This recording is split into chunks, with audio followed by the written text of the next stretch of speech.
At 11 years old, Drake Durkee was known for his enthusiastic attitude for life and goofy sense of humor. It's one of the many reasons Drake and his dad, Dan Durkee, were so close. Best friends. Absolutely, for sure, best friends. His dad and him did everything together. They liked the same things, they did the same things, they had the same sense of humor. Drake's captivating smile, along with his big heart, seemed to capture everyone. He was always thinking of others. He loved his brothers and sisters. He loved his dad. He was always friends with kids in the class that didn't have anybody to play with. As a fifth grader at Maple Grove Elementary, teachers say Drake had a special gift, being kind to others. Drake knew how to get along. He knew how to do that with adults. He knew how to do that with his siblings. He knew how to do that at school. Drake enjoyed school, especially participating in the school choir. He really exuded this just passion for music, and all of his friends joined choir because they wanted to be a part of that experience. And every year since then, he's been just such a great leader. His leadership, as well as his desire to encourage those around him, enthralled his classmates and friends. Somebody was upset, he would go over to them and make them feel better in probably 30 seconds and make them laugh. And yeah, he never left anybody out. Which is why Drake naturally excelled at playing team sports like basketball and football. In fact, he helped his basketball team win the championship game in his first year playing, with his father as his coach. We got to the end, we got to the championship game and won the championship 14-13. And Drake was MVP of the league. Go! But Drake's passion was here on the football field. Strong right! Strong right! Making sure he not only gave it his all, but his team did as well. He had an awesome work ethic. He came to practice and he was 100% all the time, and that's what made him an awesome teammate. His positive attitude so infectious, Go guys, hustle up. one of his football coaches, Shane Lacey, coined the phrase Drake Durkee effort. Okay, Drake Durkee effort from everybody, 100% on the field, okay? 88 on 3. 1, 2, 3.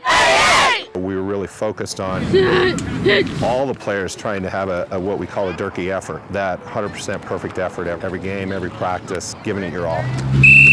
Drake's dedication didn't stop off the field, which impressed his athletic trainer. He had some of the fastest feet I've seen an 11-year-old have. I use a picture of him doing a drill, what he looks like with his knees and his arms, showing it to my high school athletes because it's perfect. His love for the game included the Denver Broncos, 40, 35, and he idolized number 88, Demaryius Thomas.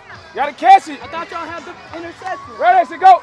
Drake had the opportunity to attend the Demaryius Thomas Pro Camp, a 2-day camp where kids learn new football techniques and get to meet the Broncos wide receiver himself. On a sunny, hot day in July 2015, Drake's family attended the Pro Camp for a special Courage Award. Yet instead of Drake winning this award, his family came to present it in his honor. The 2015 Demaryius Thomas Football Pro Camp Drake Durkee Courage Award goes to Jimmy Duran. Come on out here, Jimmy.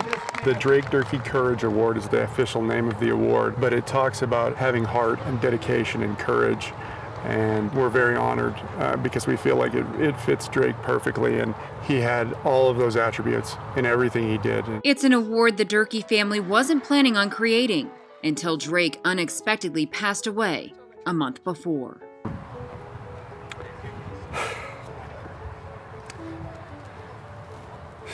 Just getting in the car to come here today was really difficult. It's kind of hard to talk about it right now because he's gone.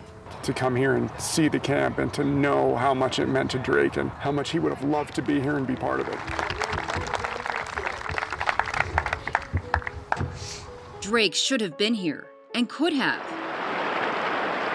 if it wasn't for the reckless, negligent actions of a whitewater rafting business called the Adventure Company. But what's even more tragic is that these actions could have been avoided.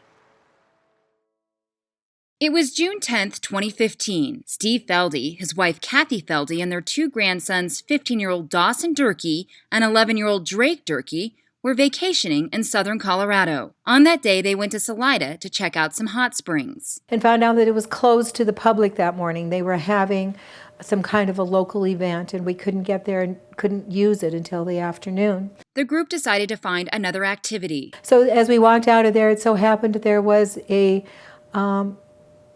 travel kiosk right next door that was full of brochures. So we walked over there and started pulling brochures of the things that the boys might want to do. They want to do something, of course. The number one thing on Drake's list was rafting, and that would be the first thing he'd go after. Kathy Feldy didn't want to go, but Steve Feldy decided he and his grandsons would try it after reading a brochure from the Adventure Company, a whitewater rafting business. We thought their brochure had the best information, so we went with them. The brochure repeatedly references safety, even showcasing it on the inside of their brochure under exclusive features, stating Adventure has an outstanding safety record, excellent equipment, and the best guides. Exclusive features. What does that mean to you? These are things that we do that are unique to our business. That nobody else has but Adventure Company. That's unique, right? Yes, I would say yes. All right. And you make a representation to the public through this document that you have the best guides. Yes, sir, that's my opinion. That's your opinion. Is that statement made for the public to rely on it? Yes, sir, we hire guides that have experience on the river, which we believe is the best way to minimize the risk. In fact, the Adventure Company brochure states it only employs experienced and expert guides, stating, "We are Colorado's only outfitter that hires guides at least in their 4th year of professional guiding to help ensure your safety and enjoyment." Yet Mark Hammer, the owner of Adventure Company, testifies that professional guiding doesn't necessarily mean experience in guiding whitewater rafting. It's pretty specific that you only hire people in at least their 4th year of professional guiding. That's correct. All right. Did all of your guides have at least 4 years of professional guiding that were on this trip? Yes, sir. When it says professional guiding, you can be a professional guide in a lot of areas. We believe that you gain a lot of judgment, experience, and skill at dealing with people by guiding anything. You could be a zipline guide or anything. You gain experience. As we sit here today, yes, sir. The public should understand that you mean guiding, ziplining could be included in the 4 years. What this says is that we hire experienced guides, and experienced guides are good for our guests. So it's up to our guests to decide if they think that's important. They're getting an experienced guide. However, the brochure only indicates whitewater rafting and no other activity. In fact, all of the pictures on the brochure only show people whitewater rafting. Under the Colorado Consumer Protection Act, this is considered deceptive trade practices. Adventure Company clearly advertised they had professional rafting guides with at least 4 years' experience. Yet, as Mark Hammer testifies, there was no intent of providing such services. How many years of professional raft guiding did Kaylin Firsthouse have? I believe he had 2 years prior to working for me. So that was his 3rd year. With quite a bit of other guiding experience. Like ziplining? No. Like what? What was his other guiding experience?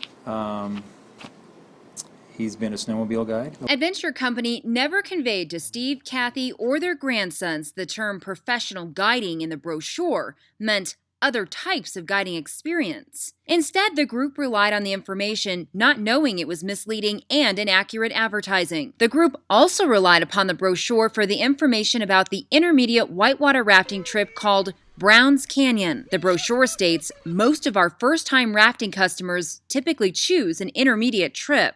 It was a family-oriented one. It was what families do. No experience necessary. The Feldys had some concerns, though, because Steve and Drake could not swim. Also, no one in the group had ever gone whitewater rafting before. Because of this, Steve called the Adventure Company to get more information. Steve made the call, and he put it on speakerphone. Steve told her that he was an older man who didn't know how to swim. He had an 11-year-old and a 15-year-old. We had absolutely no rafting experience whatsoever, but that's what their brochure said, this was the appropriate one. The lady at the other end said, absolutely. She says, this is our most popular tour for families.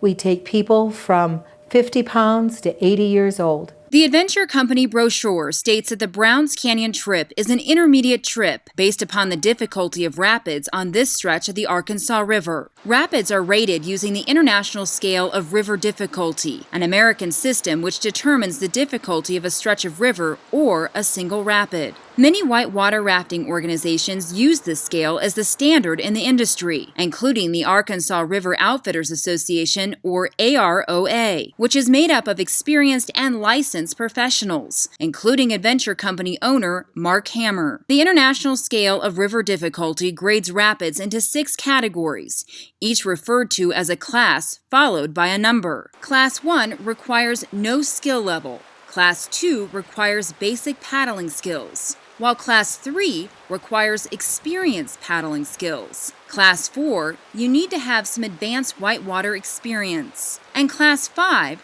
requires expert whitewater experience. Meanwhile, Class 6 is considered extreme, and doing this could result in death. The Adventure Company brochure indicates Browns Canyon as having Class 3 to Class 4 rapids.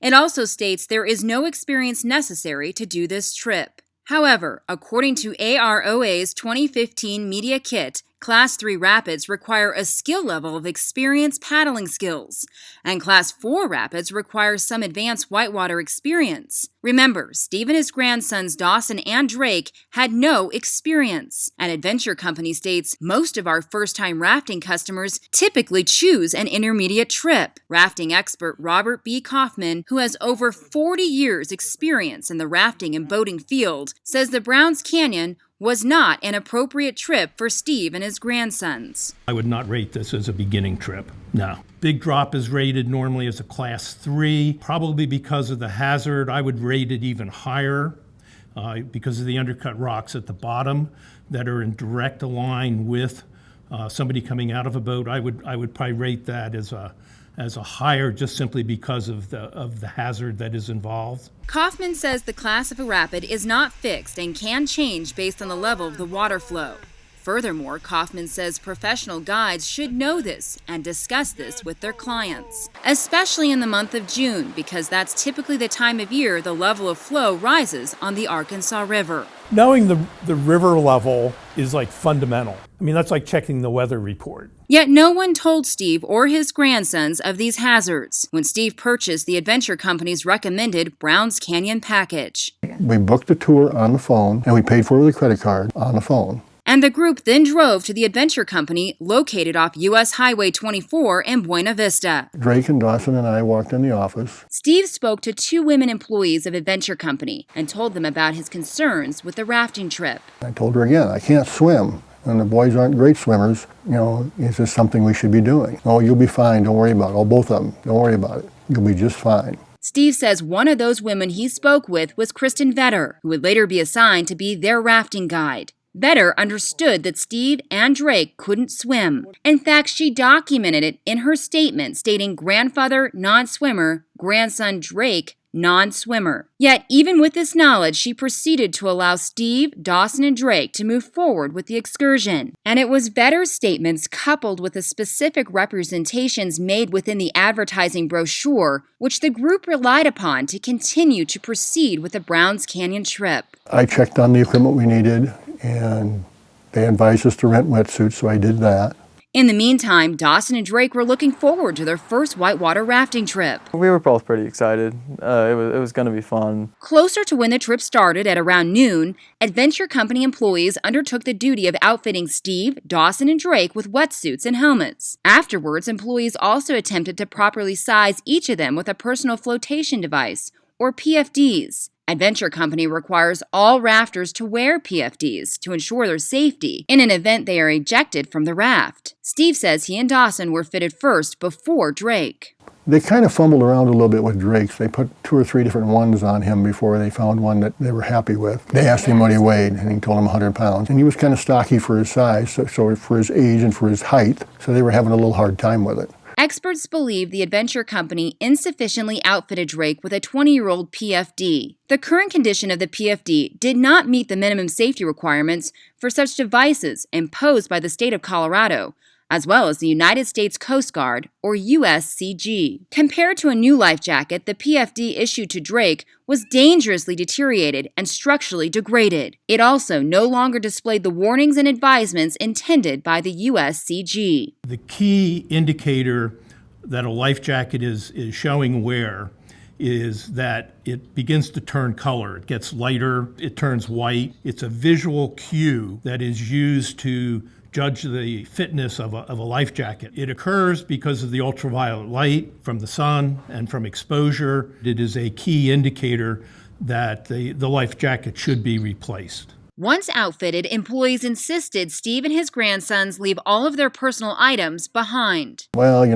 probably better not take your cell phone, and taking your glasses you might lose, and take my hearing aids out because, even if you get splashed or whatever, you could lose those things. So without glasses and hearing aids, Steve Feldley boarded an adventure bus with his grandsons and other rafting customers, as well as raft guides to get to the Arkansas River, where they would begin their whitewater rafting trip. So we drove about 10 minutes to the launch point. They had rafts on a trailer behind the bus, and they unloaded the raft, the 4 rafts. Adventure employees then provided the rafters, including Steve and his grandsons, with approximately 5 minutes of training with respect to the hazards of rafting, as well as hand signals, emergency procedures, and life-saving measures. The training that day was led by Adventure Company raft guide Kristen Vetter. So she proceeds to have her safety talk. She used Drake actually as an example to show how to pull somebody in out of the water if somebody got in the water, grab the top of their life jacket and just to use your body weight and pull them back in. Vetter led the safety talk because she was elected by the company to be the trip leader of the expedition. Experts say Vetter being selected as trip leader was not only inappropriate, but negligent. In my professional opinion, it was negligence and breach of duty to have Vetter as trip leader. All Colorado rafting companies are required to obtain a river outfitter license from Colorado Parks and Wildlife. From there, river outfitters are regulated by the Colorado Board of Parks and Outdoor Recreation in order to operate guided rafts on any Colorado rivers. According to section number 302(1)A of the Colorado Board of Parks and Outdoor Recreation regulations, a guide should have a minimum of 50 hours river training. 20 hours of training shall occur on the river on which the guide will be guiding regulated trips, or on a river section of comparable difficulty. Expert Robert Kaufman says there's a very good reason why these regulations are in place. I can just tell you from my experience, if I'm on a new river, I am worried about what I am doing. I am worried about where I am going. I am worried about my raft. I have much less focus on what everyone else is doing. Kaufman says looking at Vetter's log, you can see she had little to no experience whatsoever guiding rafts on this particular section of the Arkansas River on this day, and therefore she was definitely not qualified to be a rafting guide, let alone a trip leader. Tim McDonald, a former employee of Adventure Company who has over 20 years' experience as a professional raft guide, was on the trip that day. And according to McDonald, trip leaders are chosen by the company because of their experience with that specific stretch of river. She was TLing the trip. That speaks to her experience. And by TL, you mean? Trip lead. Okay, and why does that speak to her experience? To be honored with a trip lead position, you've got to earn it, both in mileage and mileage on the run, just being down there and showing a proficiency for that run. Yet Kaufman says Vetter did not have proficiency for that stretch of river, and Adventure Company should have known this and never allowed Vetter to be trip leader that day. That negligence extends to the Adventure Company because they're the ones who appointed her as trip leader. They're the ones who organized the trip. They're the ones who are responsible ultimately. There were 5 raft guides as well as 4 rafts and 1 riverboard on the expedition through Browns Canyon on June 10, 2015. Adventure Company raft guides included Chris Creed Williams, who was on a riverboard, as well as Kaywin Firstos, Patrick Brown, and Kristen Vetter. Timothy McDonald, another raft guide who did not work with the adventure company, was also traveling with the group that day. McDonald was only taking his son and his friends and not customers down the river. Brown testifies that Hammer told him to specifically listen to what McDonald says to do, because he is the expert on the river. Do you know what he was doing there? Talking to Hammer, I believe, in the office, and they told me that he had been a river guide for a long time and that he knew the river very well and that I should listen to him and take instructions from him if I needed to. Again, McDonald does not work for Adventure Company, and yet the owner of Adventure wants Brown to take instructions from McDonald because he is considered the expert that day. Before departing, raft guides decided who would travel in each raft. Steve, Dawson, and Drake quickly learned they were going to be in Kristen Vetter's raft. Kristen calls everybody over. She says there's some people that are supposed to be on this tour that are not here yet. And we found out they're an hour and a half out and we're not waiting for them. Vetter decided she would only take Steve and his grandsons in her raft. This was fewer people than what were in the other rafts, which had 6 to 8 people in each raft, including the guides. Adventure Company knew of everyone's height and weight before going down the river. Drake was 4'8", 100 pounds. Dawson was 6 feet tall, 145 pounds, and Steve was 6 feet tall, 170 pounds. Meanwhile, Vetter was 5 feet tall and approximately 110 pounds. Because Vetter's raft would be lighter in weight, she decided to take a different type of raft, where she would sit in the back part of the raft up high, using a metal frame twin-oar configuration. The configuration of Vetter's raft, in my professional opinion, is less stable for the Arkansas than the larger raft with the center oarsman and that type of configuration. In a statement under oath, Vetter admits that she chose to use a smaller raft with a twin-oar configuration because she had fewer people or a lighter load in her boat than the other groups on the expedition that day. Well, what you wrote was you chose to row due to light load, right?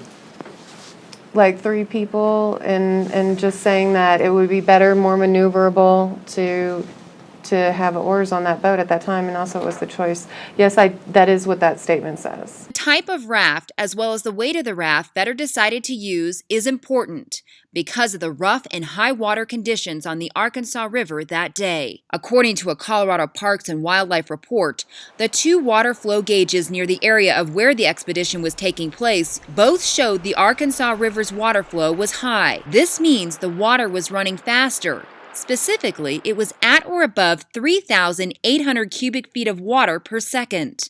A normal flow on the Arkansas River is between 600 to 2,000 cubic feet of water per second. Experts say all professional raft guides should know the water flow on the stretch of river they are rafting before they pick their equipment and travel down the river. As a professional guide, it is your duty to know what the river level is at, the changing river level, and to accommodate your raft trip in accordance with the changing water level. This is significant because Kaufman says certain rafts move better in high water versus normal water conditions. A heavier raft can maneuver better in a fast-moving, high-level river than a lighter raft. Again, Vetter's raft was lighter than all the other rafts in the group. Vetter's raft was lighter because of the number of passengers and the size of the raft. Because it was lighter, it is more susceptible to wave action and the currents. It requires more maneuverability and more skill on the part of the raft guide. In contrast to the bigger rafts, which have more inertia, which tend to plow through waves, which tend to even out bigger water than what Vetter's boat would do. McDonald, who has 20 years of rafting experience, was not working for the company in any capacity on June 10, 2015. However, he was the most seasoned raft guide on this particular trip. In his deposition, McDonald testifies that Vetter chose this particular raft because she needed to have more control. The guide has more power in those paddles. They're the oars. They're actually oars, and they're large. They give you a lot of leverage. That way, if you could help more as the guide instead of just having your one guide stick back there. Sure. So it gives the guide more control? Theoretically, yes, sir. Vetter also admits that she chose her raft to give her more control. Why would you use oars for a light load? Just maneuverability. To give you more control. Yeah. However, experts say Vetter's choice of a lighter boat actually gave her less control on the river that day. It is not a rig that I would prefer. She was sitting not midship, but sitting further back in the raft, high in the raft, which gives her less control. McDonald acknowledges that he was aware Vetter was operating a smaller, lighter raft. She had a light rig. Rig or load of people? Rig, speaking of her raft, her load of people. Okay. She had a light load of people. Because of her light load, Vetter decided she would ride in the middle of the pod, and she asked McDonald to ride near her. I just said, Tim, I've got a non-swimmer in my boat. I would appreciate it if you ran in the middle of the pack with me. Why? For safety. And he told me that he would be happy to do that, and that's what he did. I definitely said, there's a non-swimmer on the boat, and we've been asked to stay close. Who asked you to stay close? Kristen. Kristen asked you to stay close. That Yes. wasn't your decision necessarily? She's for safety. She said, if you could stay around me, that'd be great. Kaufman says Vetter making the decision to be in the middle of the pod and asking another raft guide to stay close shows that she was aware that her boat was weak and that she needed protection. The fact that Vetter was in the center of the trip is an indicator that they were trying to protect her. Normally, when you run a trip, your sweep, your lead and your sweep are your strong boats, and you place your less strong boats in the center for protection. Your less experienced boats you place in the center so that they can follow the line of the other boats through the rapids. Vetter determined where everyone would be seated in her raft. She decided Steve would sit next to her on the left side of the raft. Aware that he wore hearing aids prior to leaving. You know, after hearing about it in the deposition, I do feel like he said something to me about having to take his hearing aids out. And I was like, well, I'm going to put you right next to me and I'm going to be as loud as I can. Drake was told by Vetter to also sit on the left side in the front of the raft, and Vetter put Dawson on the right side of the raft. He was the sole passenger on that side. Vetter sat in the middle, towards the stern of the raft, and was propped up several feet higher than her passengers. When we got to our boat, it was just me, Drake, my grandpa, and our guide. And they gave us like a paddling instruction, and like they placed us in the boat where they wanted us. The guides could have easily reconfigured the customers into all three rafts so that none of the rafts were lighter in weight. But Vetter testifies that idea never crossed their minds. Did you guys ever have a conversation, you guides, ever have a conversation about redistributing passengers prior to leaving? No, we did not. Experts say the first rule of professional raft guiding is safety. The number one rule of raft guiding is that you want to get your passengers safely down the river. Yet Kaufman says Adventure Company failed on this because they allowed Vetter to not only guide a raft that day, but be trip leader. They also allowed Vetter to determine the size of her raft and the weight, all of which she was not qualified to do. That goes directly to the breach of duty and proximate cause and negligence. Not only was Vetter not qualified, but Kaywin Firstoss and Patrick Brown also did not have the qualifications to be on the river that day. Adventure Company admits Firstoss did not meet the minimum qualifications of their own policies. Remember, Firstoss only had 2 years' experience, and the Adventure Company brochure states they only hire guides at least in their 4th year. Furthermore, 13 days before the incident, Hammer spoke with Ranger Maddox from Colorado Parks and Wildlife. Hammer admits in an audio recording that if he can't find out for sure if his raft guides have prior experience, he's just going to sign off, saying they have the experience. Okay.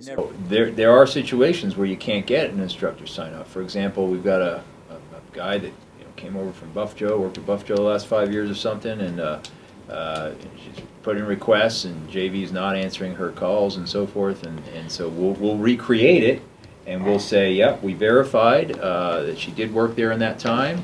but we may not have a signature from her initial training. Additionally, Patrick Brown lacked the appropriate qualifications and credentials because he only had online CPR training. Adventure Company owner Mark Hammer knew of this rule before the incident on June 10, 2015. Officer Andrew Maddox from Colorado Parks and Wildlife is the River Rangers supervisor for the Arkansas Headwaters Recreation Area, which regulates this stretch of river. Maddox recorded an interview with Hammer discussing the CPR requirements for raft guides, just 13 days before June 10, 2015. A few other questions that we get a lot: online first aid and CPR courses. We don't accept those unless there is a hands-on portion. So if they do like a pre-course online and they watch a bunch of videos and do a bunch of stuff, and then they show up at the hospital and they have an instructor there and they pump on Annie and they take a written test or something, if there's like that real live person portion of it, then we accept it.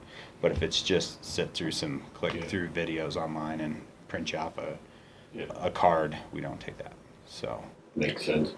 However, Adventure Company allowed Brown to operate as a guide for the business entity repeatedly with an invalid online CPR card. Hammer argued during his deposition that Park's interpretation of the requirements of the standard were somehow unreasonable. So what do you believe the correct interpretation of the online life-saving certificates should be?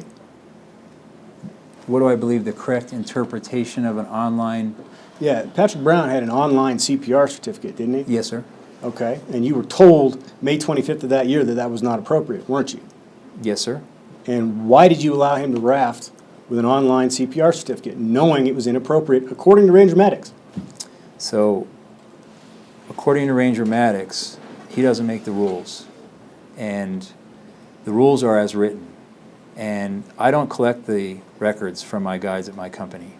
I've got two managers that do, and hanging right above those two desks is the set of rules. And what they do with every guide is any question at all, they look it up. In those written regulations, it didn't say anything about online CPR, and that's why the state DA's office threw it out. That's your understanding of why the DA's office threw it out? That was what the explanations that I was told, yes, sir. Do you take online CPR certifications now? Sir, do I? No. Yeah. The citation issued against Adventure Company by Parks was dismissed by the district attorney for lack of evidence. This is because Brown quit Adventure Company within 24 hours after June 10, 2015. The DA's office couldn't find Brown, and that's why there was a lack of evidence. Again, Parks did advise Adventure Company of their requirements for guides and CPR training, yet Adventure Company flatly ignored it. And this wasn't the first time Adventure Company did not follow the regulations outlined by Parks and Wildlife. In fact, Adventure Company was on probation for violations they had prior to June 10, 2015. These violations included in 2013, the Adventure Company pled guilty to 8 counts of failure to maintain guide qualifications. And on 8/24/14, the Adventure Company was issued 8 total citations, 4 counts of failure to maintain trip leader records, and 4 counts of operating a regulated trip without a trip leader. They were warned by Parks that if they received another violation, they would no longer be able to operate as a professional rafting company down the Arkansas River. All of this demonstrates how the Adventure Company had insufficient knowledge, qualifications, and experience to declare their services as expert. Instead, Adventure Company was incompetent in all of these necessary manners, especially when compared to similar experienced outfitters on this particular part of the Arkansas River. Putting Vetter on the trip as trip leader, the lack of support on the trip, the multiple violations they had, the life jacket, all of those go to the organizational culture and breach of duty or negligence on the part of Adventure Company. Yet the Adventure Company continued their trip down the river through the Browns Canyon on June 10, 2015. Upon entering the water, Chris Creed Williams led the group on his riverboard. Kay Wynn Firstus followed as the point raft. Kristen Vetter's raft was the second raft in line, followed by Tim McDonald, who was nearby because, as Vetter testified, she wanted him there for safety. Finally, Patrick Brown's raft was in the back, known as the sweep raft. Steve says Vetter mentioned she was concerned about their raft. She even made the comment that, well, we'll be in the middle, just in case we have a problem, we'll be in the middle of these 4 rafts. When we go down in the water, we'll be in the middle. Yet no reasonable fact could determine that sending this particular raft into Browns Canyon, powered only by Drake, Dawson, Steve, and Vetter, was in any way reasonable, rational, or within the recognized standard of care for maritime activities of this nature. Remember, the river flow was high on this day, making Vetter's raft not only greatly underweight in these conditions, but also insufficiently powered because of the experience, age, and physical condition of the passengers. The first several miles on the Arkansas River were calm. The water was relatively calm, little choppy waves in it. No reason to think that there would be anything that was huge in the whole thing. This allowed Vetter the opportunity to instruct the group on oar use and techniques for maneuvering, as well as the ability to adequately maneuver under available power, which is using the passengers to row. This is critical to maneuvering through more severe stretches of rapids and white water. We'd say paddle 2, and then we will all paddle 2, and then paddle like 3 or paddle hard. And me and Drake thought that was really fun. Because Vetter's raft was so underpowered, she was passed by McDonald's raft a few miles down the trip, making Vetter the 4th in the lineup, with Williams, Firstoss, and McDonald ahead of her and Brown behind her in the sweep raft. Experts say Vetter should have recognized her raft was underpowered and made changes as far as the number of passengers in her raft. There's ample time on this river to prepare your group for the rapids that are coming. And it is also, there's ample time if you detect a problem, if your group is inadequate, then to make changes, to either rearrange the rafts, rearrange or add people to the raft, or to play musical chairs in the raft. Yet Vetter did nothing. And this also goes to really the negligence of Vetter. She did not evaluate and make the changes that were necessary given the crew that she had. As the rafting group made their way down the river, they successfully negotiated several named rapids without incident. We were down the river for nearly an hour, and we hit a few little waves, but the boys were having a great time. As the group approached the rapid called Big Drop, Vetter gave the group tips regarding paddling. We were going towards it, and she started saying stuff. She said paddle hard, which we all heard, which meant we were supposed to just keep paddling like as hard as we could. Yet Vetter admits in her testimony that she did not warn Drake, Dawson, or Steve on what to do if they fell out of the boat, because as she testifies, she did not know the details of this rapid with the water level being so high. As you entered Big Drop, did you advise your guests as to what to happen if they fell in the water? Yeah, I mean, just in general, what I'm saying right now is that before Big Drop Rapid, I did not talk to them about specifics in that rapid.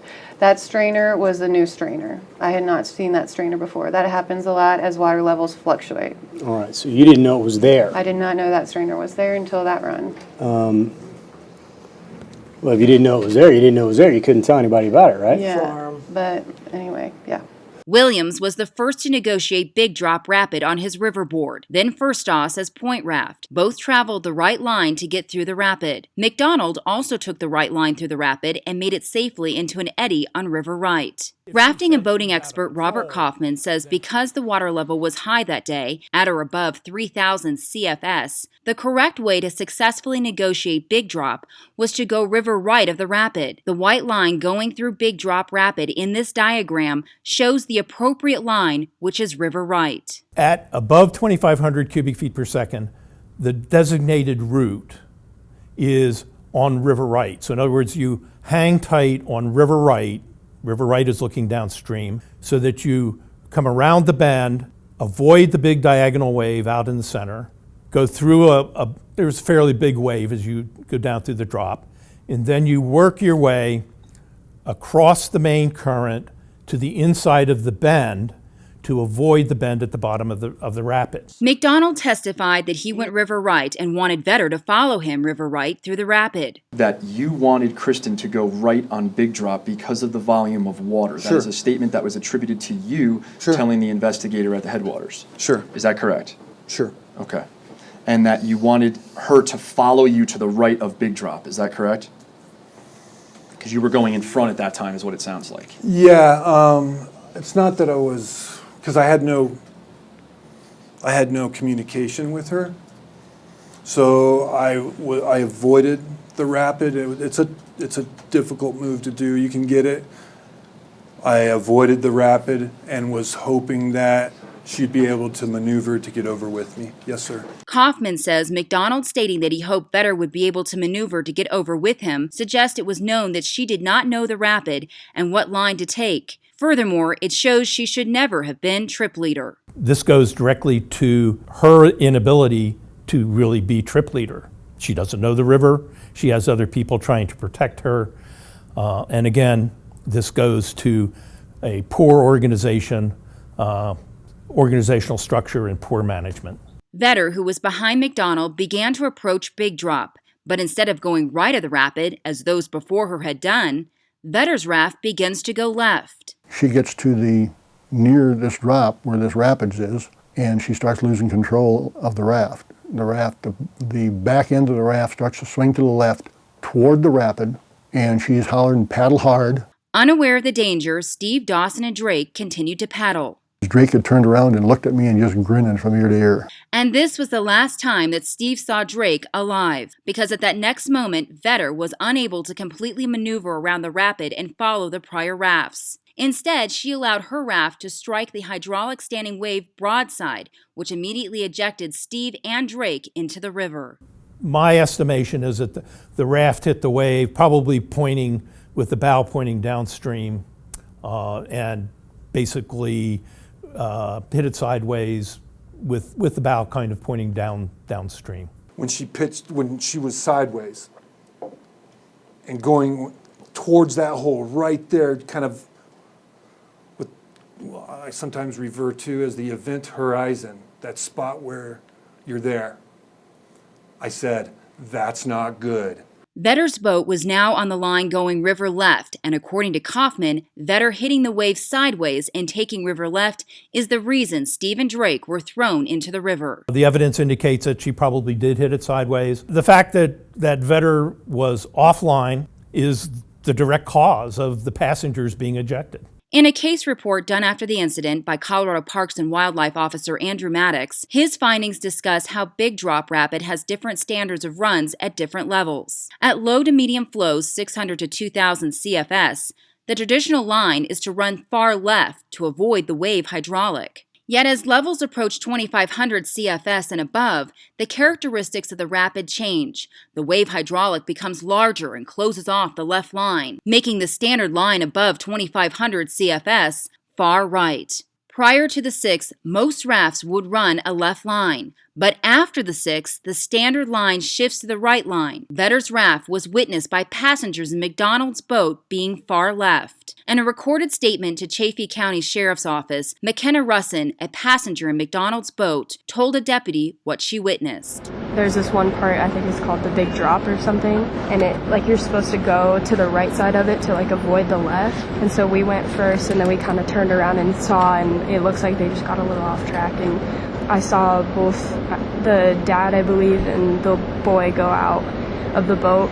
And then we saw everyone was kind of focused on the dad because we saw him, his yellow life jacket hood was sticking up in the water and we saw him get pulled out. McDonald testifies he also saw Vetter go off track with her raft and that Vetter's raft went sideways. The next statement says that Kristen Vetter's boat went into Big Drop sideways and went up on its side. Do you see that? I do. Is that correct? I do. Okay. That you had actually yelled flip and swimmers because you did not think that she would come out of it. Is that correct? Yeah, and the reason for that is when I see the bottom of a raft, that black flash. And in this scenario, you saw that black? I saw the black go up, yes, sir, so I screamed flip. However, Vetter disagrees with McDonald's testimony. Did you hit the rapid nearly sideways with the left side of the raft downstream? No, I had a 45-degree angle traversing the current to get over to the left side of the rapid, at which point in time I turned my boat to the right. Okay. You know, Mr. McDonald testified the same way, that you hit it sideways. I'm telling you what I'm saying today. I can't testify as to what Tim McDonald said. If Tim McDonald testified as to that, you disagree with him? I think that the specifics of what he said would have to be present to me at that point for me to even discuss it. And Vetter insists she was not out of control, and she testifies that in fact she chose the left line when going down Big Drop. Now, as you approached Big Drop, was the left path always your intent? Yes, yes. Because why? Because of safety. If the possibility that I were to have a swimmer in that laminar flow, I would need my point boat, Kwin, to pick that person up. And that's exactly what happened. Vetter admits that when she chose to go left, she lost control of her raft. Can it be avoided? Yeah, you can avoid that. Okay, so there was a way to avoid what happened. At that particular moment where I was, that was the best place that I could put my boat. Because of the line you chose? It's an unpredictable river. The line that I chose was left of that. I hit the left side of that hydraulic. It's a wave. It jostled the boat, and that is why they fell out. Vetter claims that she chose to do this. If she chose that route purposely, that is in and of itself making the trip more hazardous for the participants. If she did it by accident or whether she went off course, that goes to the lack of familiarity with the river. Either way, she messed up. Following the ejection, Vetter's raft was then pushed out from the hydraulic wave, and that's when Brown and Vetter's rafts collided. How hard did you hit? Very lightly. Okay. Did your craft touching her craft alter her craft's orientation in any way? I don't think so, no. Did it push her off? Was there enough force to the contact to alter her line? No. Brown admits he eventually was able to disengage from Vetter's raft. I'm trying to have my customers in front. Jesse, I think his wife was in front with him. I was trying to instruct them, this is not something you normally typically go over. I was trying to instruct them to push off because we were back paddling and it wasn't really working. So I was like, use your paddles and push off of her boat to create some space in between us. However, Brown's raft was now moving towards a very dangerous area of rocks, which was on river right of Big Drop. During all of this, Steve and Drake were in the river. Drake was last seen near the dangerous undercut rocks where Brown's boat was located. In a statement to Parks and Wildlife, Brown's passenger Jesse Vasquez says he saw what looked to be an arm coming out of the water. Andrew Maddox documented, quote, Jesse Vasquez did see an arm come out of the water just before their boat floated near the shore at the bottom right of the rapid. Their boat floated over the arm. It's a very strong possibility that Brown, working river right to river left, crossing the main channel and the main current, could have gone directly over Drake, who's flushing down with the main current underneath him. Yes, it's perfectly plausible that he ran over Drake. Brown denies seeing Drake in the water. And you never saw Drake Durkee, is what I've come to understand based on your statements. No, I never saw Drake Durkee, but also my attention was focused because I was contacting her boat and going to this rock. So I was not looking around for Drake. I was really engaged on keeping my clients in their boat and safe out of the water. As Vetter was finally able to get some control of her raft, she testifies that she briefly saw Drake in the water. Do you have any information as to whether or not Drake was conscious?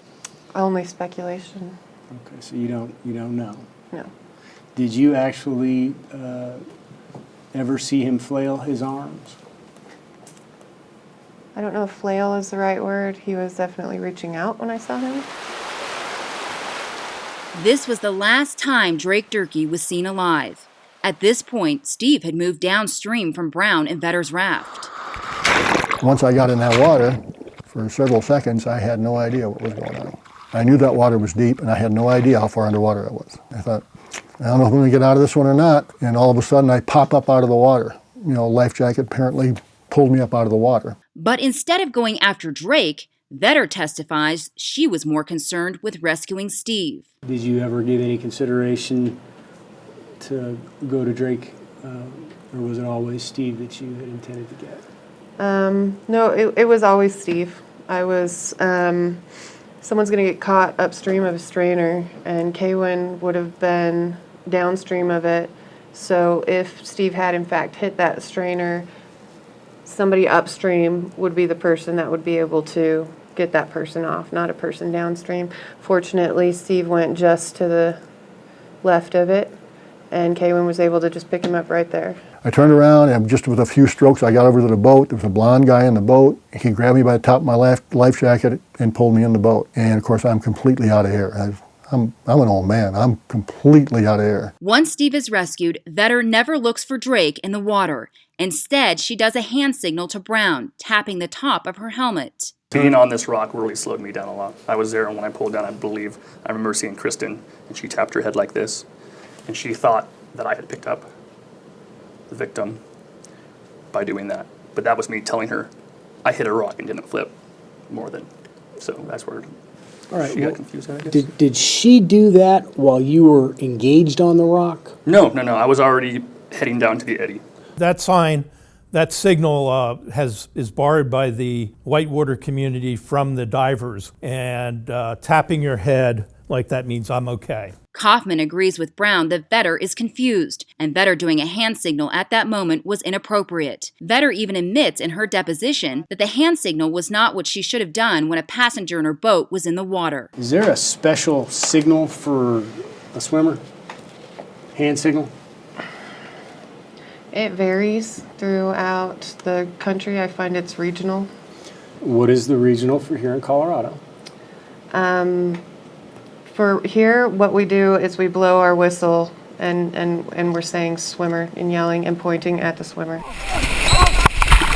Blowing the whistle indicates or warns the people downriver that something has happened. It is not uncommon for, let's say, Brown to be blowing the whistle because he's still in control of his raft, where Vetter is trying to get herself back under control. Yet Brown never blew a whistle. Instead, he does the hand signal back to Vetter and goes down to the eddy below. Experts say adventure companies should have had a policy in place with procedures on how to rescue a passenger at each rapid, because each rapid runs differently. Yet Adventure Company never had any policies or procedures in place. Each rapid has a protocol for setting up safety and or a rescue. To my knowledge, I have not seen any protocols from the company on what they would do on this rapid as far as setup and how they would perform any type of safety on this rapid. One by one, all of the rafts maneuvered into an eddy downstream from Big Drop. We pulled in, and then we waited for the other boat that I thought had Drake in it to pull in, and it didn't. He wasn't in the boat. It's at this time when all of the guides realized Drake was missing. I'm still trying to catch my breath. I'm still laying on top of this kid, and I hear Kristen Vetter holler, "Where's Drake? Where's Drake?" One of the guides, he had like long blonde hair, and he was a dude. Started just yelling, "Where's Drake?"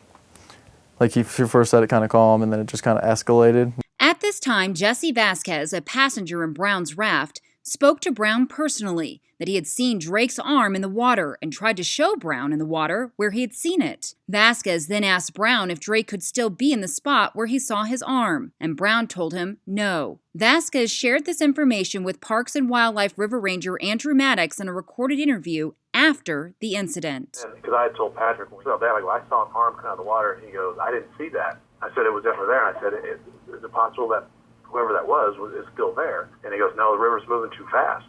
There's no way they'd be stationary there." Yet Brown never shares this valuable information about Vasquez seeing Drake's arm. Vetter admits she never received this information from Brown. Did you talk to Patrick Brown about if he had any information about the last point seen? Yes, he told me he never saw him. Furthermore, Vetter testifies that she did not ask passengers for information, believing it to be a waste of time. Did you talk to any of the guests? No, time is of the essence. We're trying to get that person out of the water. Having an interview with 12 people would take too much time. These people are emotional. They're going to be loquacious. It would be inappropriate. They're emotional? Yeah. Okay, so you never thought to say, where's the last place everybody saw him? Did you do that? Did you ask your guests that? Form. No, I did not. Okay. Do you know if they would have had any information if you did? Form. No, I do not. Okay. We won't ever now, will we? Instead, Adventure Company had absolutely no cohesive emergency procedures in place, which could have saved Drake Durkee. Procedures that are required by Colorado Parks and Wildlife as written in section number 3021B. Minimum guide training shall include the following areas of instruction: river rescue and emergency procedures. Hammer admits in his deposition that as the owner of the Adventure Company, he never developed policies for what his guides should do after someone goes missing in the river. When was the first time that this was actually put into the computer in this form? In this form? Yeah. I think this was during the summer. After Drake's death? I think so. Yeah, we were looking at all of our notes. Because there wasn't a policy of procedures in place, the group of guides that day proceeded to conduct a haphazard, totally disorganized search for Drake, admitting to not being competently trained on river rescue. I know what you should do, but I don't know I've never read anything about proper protocols for after you lose somebody on the river. This was the first experience for me. I was in a learning experience. Kaufman says ultimately the adventure company is responsible for not having procedures or training in place for its guides for search and rescue. The guides are in a panic situation. Their adrenaline is flowing. They are not thinking logically. This is why you plan ahead. This is why you have training. Again, this is a known hazard. It is known by most of the raft companies. You at least discuss how you would extricate a victim from the undercut rocks. This would be a normal procedure. But again, there are no procedures. So Vetter decides to send Williams downstream, as well as Brown and Firstoss in their rafts with their passengers. Yet Vetter never obtained the critical information of where Drake was last seen from Brown's passenger Jesse Vasquez, and Brown never shared this information with any of the guides before leaving. And with no information on the last point seen, the guides began to guess as to where Drake may be located. Furthermore, Vetter admits she had no idea that there were undercut rocks at the end of the rapid. And which direction was Drake traveling? He was traveling to the right and downstream. Are there any hazards on River Right as you go? As I know of, no. Not that I know of. I'm not aware of hazards on River Right. Not aware of any undercut rocks? No. Vetter claims that she did not know about this hazard. The raft company has a duty to make sure that as a guide and as a trip leader, that she knows where the major hazards are on the river so that they can be avoided. Knowing there is a hazard at the bottom of Big Drop Rapid is important for several reasons. First, according to Kaufman, the guides would have known right away where Drake was located. Having run the river at a lower level and having looked at the current, in my professional opinion, it's pretty obvious where Drake is going to go. And so that should have dictated where the rescue or the search and rescue should have occurred. And Kaufman believes the guides may have actually been able to rescue Drake from these undercut rocks. There are rescue techniques that could have been used that might have rescued him.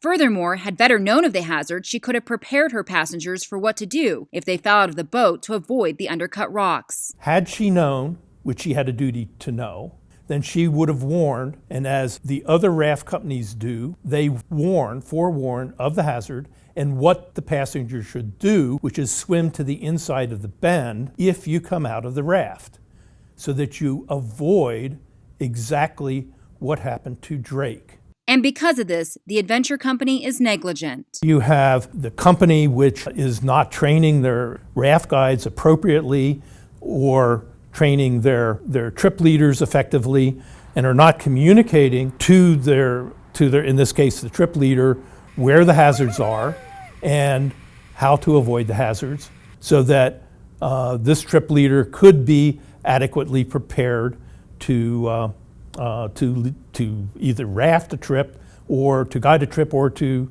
lead a trip. There is no question in my mind that this company is directly negligent for Drake's death. The adventure company also failed to obtain, carry, or use a communication device to immediately summon for help. Instead, the adventure company had to wait 15 to 20 minutes for another company to approach. Several groups stopped to help, including a raft guide from Noah's Ark Rafting Company. This rafting guide came with communication gear and was able to get an emergency call out. The second rafting company pulled in and they asked for the radio, and I remember it really vividly because it messed me up because they said possible code black. But then I started kind of going into hysterics and kind of just cried and sat on the boat for a little bit.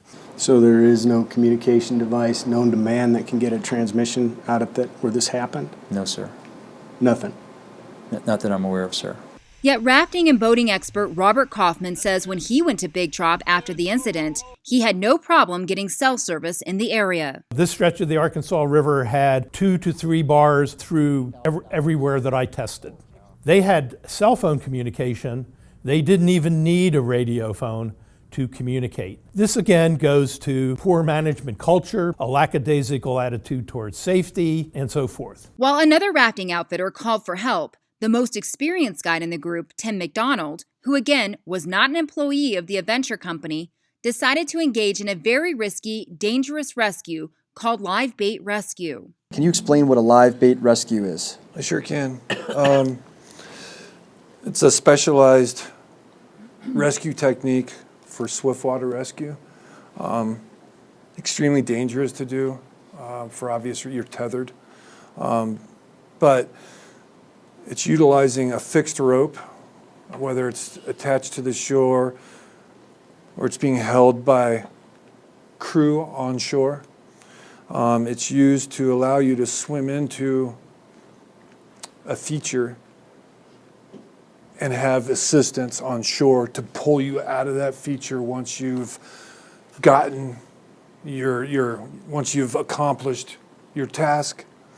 It helps you get out of that feature. None of the guides from Adventure Company participated in these efforts in any meaningful fashion. McDonald was conducting the live bait rescue about 150 yards from the correct location of where Drake's body was located. While McDonald searched in the water, Drake's empty PFD surfaced, still buckled in the fashion it was applied by Adventure Company employees prior to Drake entering the raft. Yeah.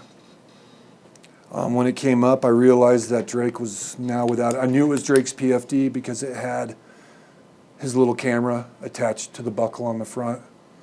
And I'm the one who suggested he put it there. He had it around his wrist, and it's not viewed as a safe place, you know, because it's got a strap, you can get hung up. So I suggested what we often do, what I do personally, is clip it and then stretch it around, tuck it in a pocket, or just tuck it in the PFD. I kind of just assumed that the worst and just completely, I think that's when I completely lost it and just started crying. Steve says he tried to support Dawson at this moment and says the guides told them there was nothing to worry about. They said, we're looking, we'll find him, we'll find him. They told us that 20 times. You know, we'll find him, we'll find him. In this cold water, even if he's under there a little while, he'll be all right. We'll find him, we'll find him. The location of where the PFD surfaced is where guides decided to look for Drake because, again, they never asked anyone about the point last seen. At this time, Vetter decided she was going to go down the river, and she put McDonald in charge of all search and rescue operations on the scene. So tell me about what happened when you decided to leave the scene. How did that decision come about? Creed had gone downstream. I had also Kaywin and Patrick Brown downstream. Creed had run back upstream per our plan to let me know that he had not found anything. At that point, he came over to my boat. We got in the boat with Creed in the boat, and we went to the first safest point of egress, which would have to be on river left, since that is the only way to get out of the river. You cannot climb up the right side of the river. But Steve and Dawson were so shaken up that they refused to do any more rafting and wanted to walk to the end of the rafting excursion, which was at Hecla Junction. So Vetter and Williams took them to the river left, where they walked the rest of the way to Hecla Junction, where rescue operations were being coordinated. There was a search and rescue boat in the water, like that they were launching. There was a couple police cars. There was a truck, like a fire search and rescue truck. Police then asked Dawson and Steve for an interview. Steve went first, and then Dawson. I walked up the ramp just a few steps, and Kristen was standing there, crying, hard. She says, I should have had more paddlers in the boat. That's a direct quote from her. At the moment, I was just furious, because I'm thinking to myself, you knew that before you left. You know, you knew you didn't have enough in there before you left. You knew you were trying to compensate for it. After the interviews, Steve and Dawson went back to Adventure Company, where they met up with Kathy. And Steve and Dawson got out. And that's when I knew that it was Drake.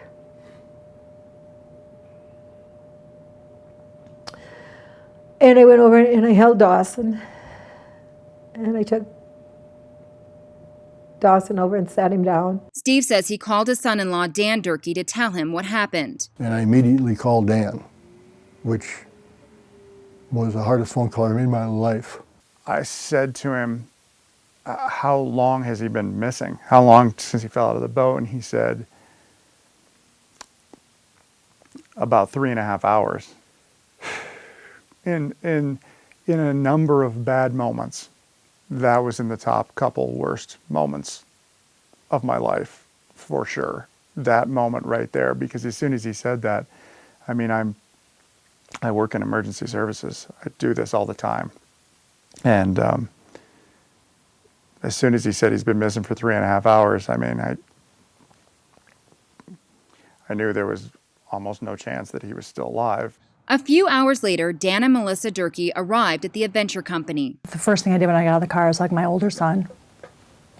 He came to my side of the car and I hugged him and he was crying, and I can't even imagine, what he was feeling, being there and seeing it. And Melissa and Dan participated in the search and rescue operations to the best of their ability. Yet Adventure Company refused to cooperate with authorities. According to the Chaffee County Sheriff's Incident Report, Chris Creed Williams, who was on a riverboard during this trip, had specifically instructed the guides not to give statements to law enforcement. Detective Claudette Heiss-Julian specifically says in her report, quote, Creed interrupted me stating that he, a representative from the Adventure Company, had consulted with their attorney and that his employees would not be speaking with me.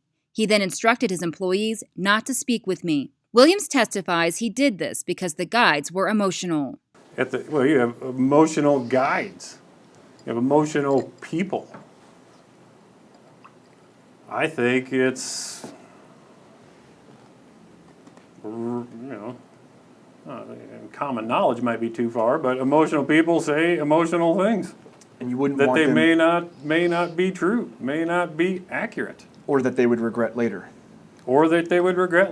Ranger Maddox told Hammer in a recorded interview after the incident that his guides refusing to be interviewed hampered rescue efforts and endangered the lives of all rescue personnel because the Adventure Company guides withheld key information. Well, we knew it happened in Big Drop, and then his PFD came off. We also got information that I do believe it was Patrick Brown's boat, was chasing him until he had to make a move around the Pinnacle Rock and then quit chasing him. That's what we were given, and so that was our point last seen, that he was below the Pinnacle Rock. And that was the information that was conveyed the next morning from a phone message you left with Tom. Yeah, the night before, yeah. It was late that night. Yeah.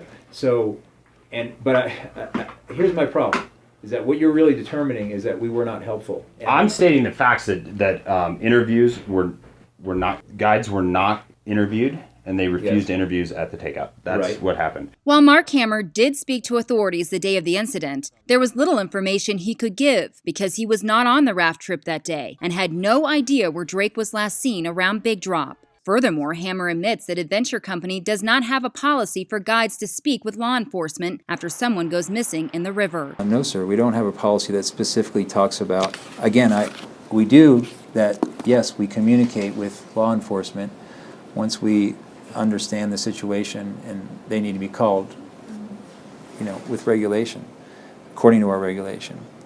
But I don't have an internal policy that says to my employees what they should or shouldn't say in that situation.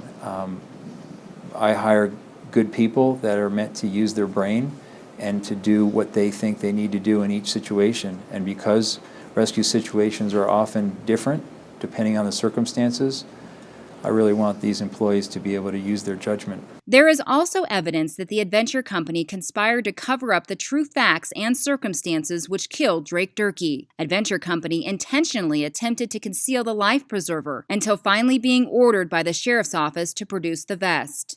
Furthermore, Mark Hammer controlled what communications would come from his company, and he admits this in a recorded interview with Ranger Andrew Maddox. He blatantly tells Maddox that he spoke with Tom from AHRA instead of allowing authorities to directly communicate with his guides. So, Andrew, it sounds to me like you're annoyed that my guides didn't give a statement. Most importantly, what you needed was information. I needed accurate information from the best I from could the guides to themselves. get the accurate information from the guides, to get it to Tom, not just within a few days, as soon as possible. Right there at the takeout, I told him. Furthermore, Brown admits Hammer told him not to put the fact that his passenger Jesse Vasquez saw Drake's arm in the water. Is there any reason you didn't include the information that Mr. Vasquez tried to give you into your statement? Yes. I talked to Mark Hammer if I should include it in my statement, and I told him that Mr. Vasquez didn't know where he had seen the hand, and that I had not seen the hand, and this is my statement. I didn't want to put anything wrong in my statement. Based on the adventure company's deliberate attempts to tamper with evidence as well as witness statements, law enforcement suspended their efforts of gathering information and instead turned all their efforts to just search and rescue teams on and around the water. For 2 days, authorities had to canvass hundreds of yards of river surrounding Big Drop, using boats and a helicopter. Even Dan's fire crew from the Platteville-Gilcrest Fire District came down to assist in the search. I told them, stay there, there's people searching, take care of the district, and I'll be here. Of course, they didn't listen to me at all because they all came to help search in droves. Finally, on June 12, 2015, law enforcement, parks rangers, and Swiftwater Rescue Team members located the body of Drake Durkee. You hold out hope. You hold out hope. I knew that there was really no chance that he was alive, but yeah, when they found his helmet and then they pulled his body out, it was devastating. It was, I can't even describe it. It took my breath away. I just sat on the other side of the river and watched and cried. And Drake was discovered lodged and submerged in some rocks less than 50 feet from where he originally ejected from the raft. The adventure company, and specifically Vetter, believe Drake died because he didn't follow Vetter's instructions. The reason that Drake died is because he stood up in that river and got Drake's put fault. in trap it. It's Drake's fault. There's That's a- fantastic. there's a You safe- explained to me how that's Drake's fault. Look at the jury. There's a safety checklist that in detail goes over what not to do and what to do and what the inherent risks are in a river. What you are not to do is stand up or put your legs down in a river. That is what Drake did. That is how his foot got caught. That is how he got swept down, and that is how he drowned. People swim. My non-swimmer, Steve, he got rescued successfully back into the boat. Man. People swim all the time in rapids. So it's Drake's fault he's dead. He had his feet hanging down in the water. It is a terrible, profound tragedy. However, expert hydrologist James R. Kunkel calculated in his report that at the time when Drake was ejected from the raft, the mass water flow was approximately 186,000 pounds each second that Drake was in the water. That type of force is equivalent to almost 5 20-ton trucks striking a person each second. Thus, Drake Durkee was likely physically unable to control the direction of his drift and was at the mercy of the Arkansas River. Furthermore, Drake was found in the exact area Creed Williams told authorities he would be located, yet Williams waited 2 days before sharing this information. Andrew Maddox states in his report that Creed Williams called on June 12th, quote, "I was able to get valuable information from Williams. He stated that he was at the bottom of Big Drop, just behind the rock that was identified on June 11th as the point last seen, and that there was no possible way that Drake could have come past him." Was a little bit of clarity that probably happened overnight. And again, maybe it's a misjudgment on my part to not have informed or reiterated to AHRA that, yeah, Big Drop. Pretty certain he didn't get behind me, downstream of me. So Big Drop. Still Big Drop. Always Big Drop.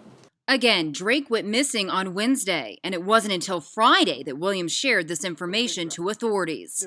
In his deposition, it's clear Williams intentionally obstructed search and rescue efforts because he changes his story several times. But you didn't tell him to look in Big Drop until 2 days later, right? Forum Foundation. That's incorrect. Who did you tell to look in Big Drop? We told AHRA at Hecla. We told AHRA that night. I thought you testified that you gave all the information to AHRA at Hecla. We gave all the information. So you weren't... We as the adventure company.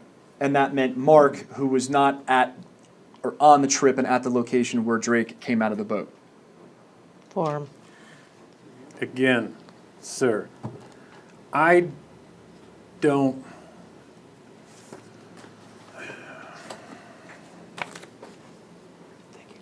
If there was misjudgment on the communication, I was under, I will use the word certain, that we had extensive communication with AHRA about him being in Big Drop, thinking he was in Big Drop. And just to stop you there, it didn't. How are you certain that happened if you weren't part of that conversation? I don't know what else they would be talking about. Okay, I'm assuming, it's a strong assumption maybe then, okay, rather than certain. But you refused to allow witnesses to talk to the investigating officers and sheriffs that were there, and yet you tell me that you wanted that boy out of the river more than anybody, so why wouldn't you talk to him? Forum. If I made a judgment error with respect to police, with recorders,